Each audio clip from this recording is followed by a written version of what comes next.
Hey everyone, Andy Howe here with the Columbus Way, bringing you actually the first edition of a new interview series I created called Over the Top. In this interview series, we're going to take a look at individuals and explore the obstacles that they've overcome in their lives. So today I'm here with my good friend Jason Kessler. How you doing, Jason? Good, how are you, man? I'm doing awesome. Brought Jason on today to talk about a subject that we're all familiar with, and that's depression. Certainly touched all of our lives in some sort of fashion or the other. I'm not talking about depression when you have a bad day or anything. I'm talking about clinical depression, which is a bird of a different feather entirely.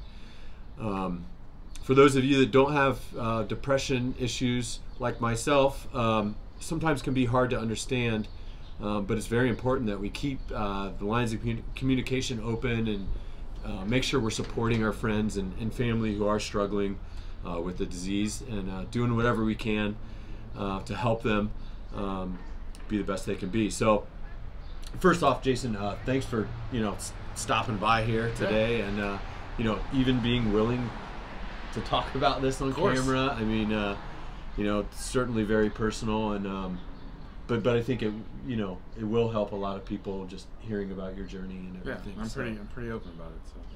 Awesome. So, I guess a great place to start is when did you first notice maybe that you were like that maybe something was off, or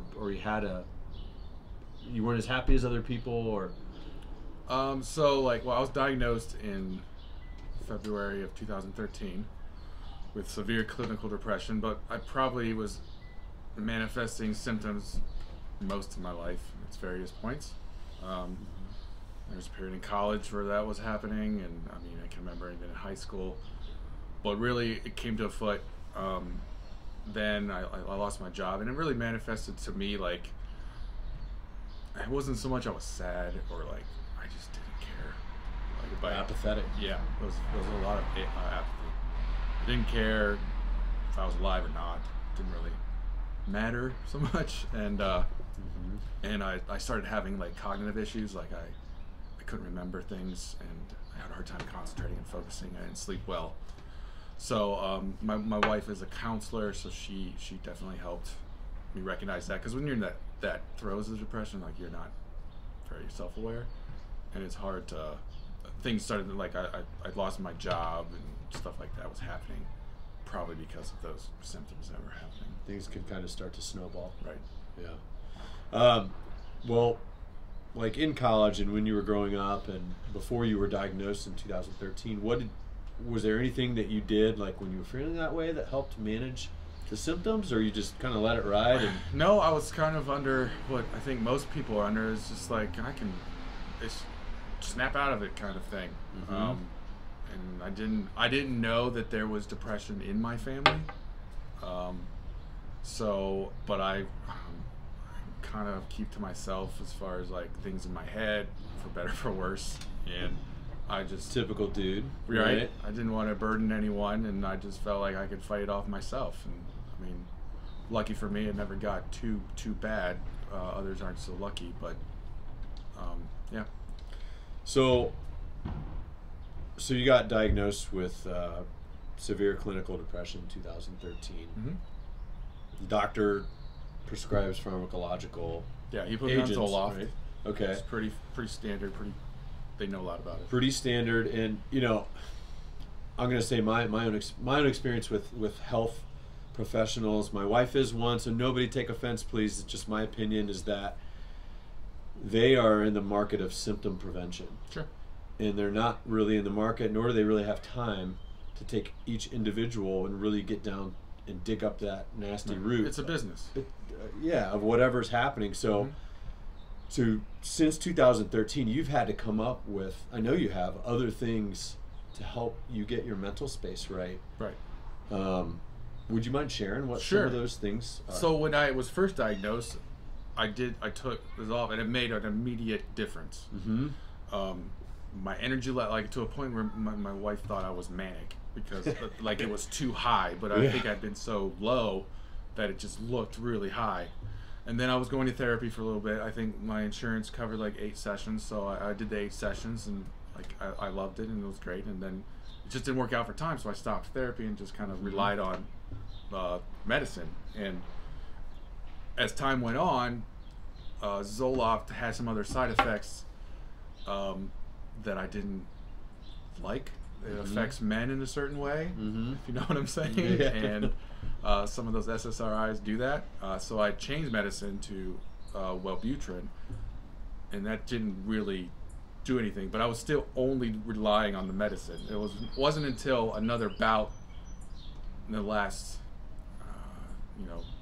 year or so, 2018, early 18 or late 17, that I was like, I have to do more than just medicate myself.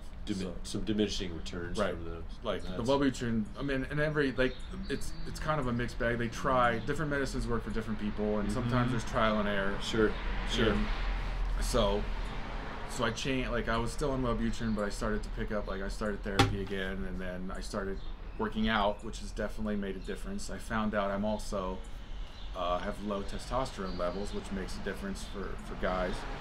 So I did everything physiologically to try to help with my recovery or management. And I went back to therapy. I'm still working out, and that helps. I mean, it's definitely made a big difference. Yeah. I mean, I think they say I've heard people say that working out is as effective as depression meds, right? For people's moods. I don't know. I mean, you've obviously gotten benefit from it, right? Definitely.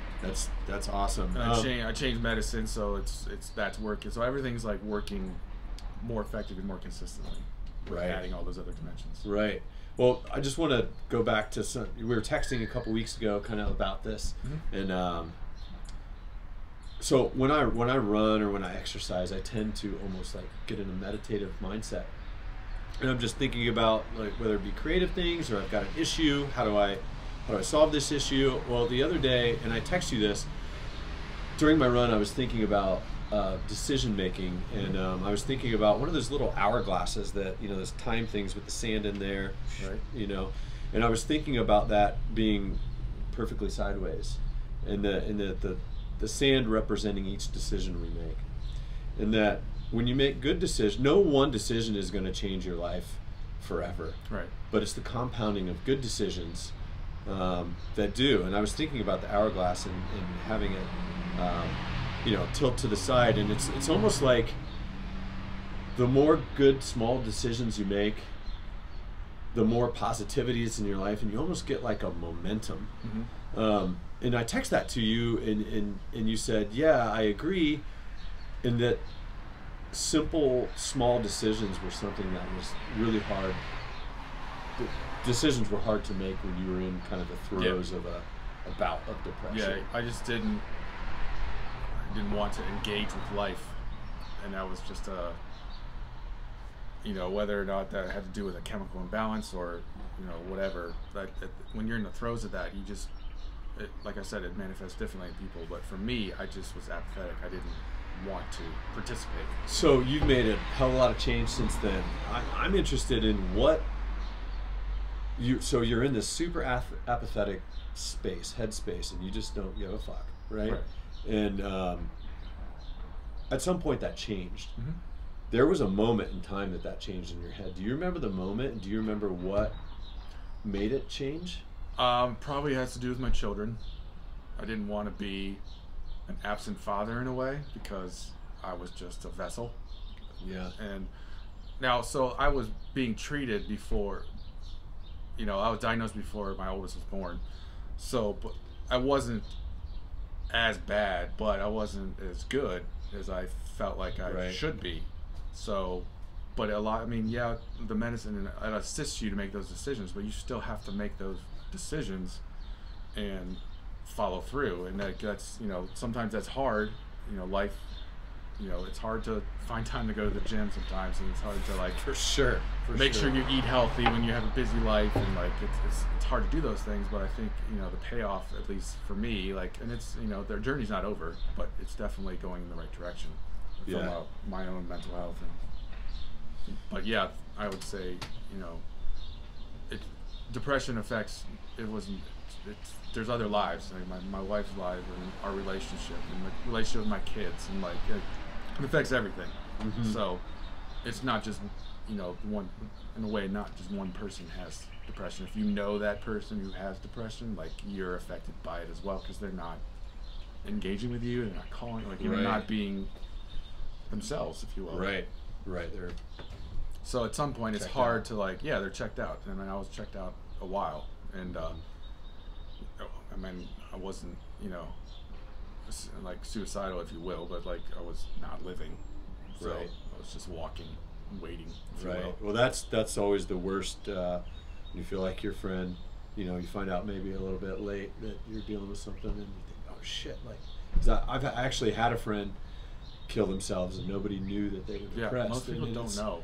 And it was awful, such a helpless feeling, and it just. And it's hard because then they get, you know, mad at the depressed person, and it's hard to understand that mentality, because it is, I mean, it's selfish, but they don't, it's not a conscious choice. Seems like there's no way out. Right. Unless there's certain things you can see, but like with my case, you know, most people probably didn't realize it. They just, I'm laid back. Well, I know none of us, our group of friends, really realized I'm laid back, so it doesn't look that much different. Right. So we were talking about this earlier. I was recently read Sebastian Junger's Tribe book, and I thought it was really interesting that they were talking, when he was talking about the Blitzkrieg in London, you know, 40, I think you said 40 days of straight bombing, and how the sane asylums and people that suffered from depression went way down. And I thought that was really interesting, that people having a purpose and coming together for a cause cured a lot of those things. And, you know, we're missing, I mean, as connected as we are with people around us, we're probably less social. Oh, yeah. And I don't know, I just thought that was interesting. Yeah, I mean, like, social media makes us, in a way, like lazy friends. Right. If, like, oh, I know what they're doing. I know what they're doing. Get together. Yeah, don't need to call. Right. Right. So he's like, what are we going to talk about? Right. I already know everything. Right. I know what the kids are up to. Right. So, yeah. So you know, everybody loves a comeback story. You're on the comeback road right now, to be continued, right? Yeah. But if you could go back in time and talk to yourself, and give yourself a piece of advice, when would you go back to, and what would you say? Probably at some point in high school, I remember being upset about something and feeling that it was a little overreacting for whatever reason. Just to, you know, ask for help, if you will, like kind of just talk about, you know, shit that's going on. And like, it's still something I struggle with now, but, you know, you're not necessarily a burden to the people that love you, so you let them help you. And especially with something like, you know, you can't, and I was born with it, if you will, so it's hard to like, like my mom put it this way. She's a nurse practitioner. When I was going through, she's like, if your heart was messed up, you would go to the doctor and get it fixed. 100%. Your brain is an organ; it's gonna screw up. Right. So, but it's like, that's a great way to put it. Yeah, and that's stuck with me. And it's like, you know, if you don't feel like something is right, you know, try to talk to your spouse or like your friends or like doctor, and just be like, something's not right. Let me just check it out, right? And see what happens. You know, because it can get out of hand, and like there's a lot of, you know, in the news, celebrities. It doesn't matter who you are, how much money you have, what color you are, what country you're from. It doesn't matter. You know, it's hard though as a male too sometimes to make yourself vulnerable, because to allow yourself the space to be vulnerable. Yeah. When talking with just friends or anything, because there's this expectation that, you know, we're tough, and you know, nothing affects us. Men don't cry, and you know, so good. So how can people with help their friends or family who are depressed? I mean, what's like the one thing? I mean, not even necessarily like a friend, because chances are you don't necessarily know. Right. Just like if you have friends you haven't talked to, just text them or like, you know, give them a call. Just basic non-social media human connection. Right. Like, and I mean, if they're, you know, they're busy, whatever, like they'll call you back in their time or whatever. It's just, we don't, you know, we get together, or like any of our other friends, like, oh, we should do this more often, and then like 5 months goes back and we're like, oh, I remember that time we used to hang out. It's like, I mean, life happens and people get busy, but it's like, just make that effort, you know, give them a call on the phone, just like, you know, hey, how are things going? You know, it's funny, I don't know where I read this, but it was on Twitter in the last, I don't know, couple months, but it was this really weird tweet that spoke right to me. We feel like we're always organizing friends to hang out. Yeah. You know, sometimes it can be like, oh, you know, our house isn't this, it isn't that. We're too busy to do this. And the tweet said, hey, you people that are organizing social events, you're the glue. Keep doing it. And I was thinking about that, and just, you know, because if nobody ever invites social events, then, you know, we're just going to continue to get further and further and further down the rabbit hole of insociability and mental illness, right? As a population. So, well, so if anyone watching has like, would it be okay if they like reach out to you if they have any questions or want to talk? Okay. Yeah. I mean, reach out to me, and then I'll put you in contact with Jason. Just therapy is good for everyone, whether you're sick or not. Yeah. It's a good, like, sometimes you gotta get stuff off your chest, and it makes a big difference. Like, 100%. I recommend it for everyone. Really.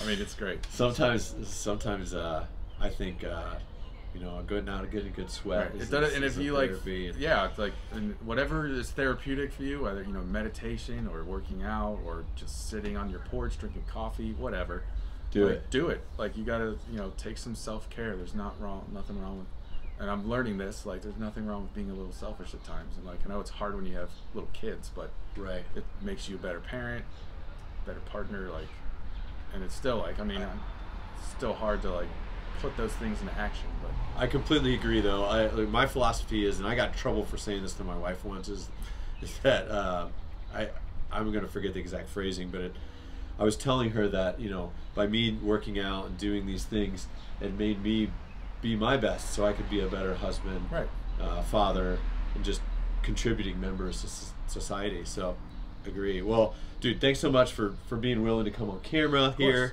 and talk about this issue, opening your heart to this. And you know, if Care Bears taught me anything, it's sharing is caring. So but seriously, really awesome.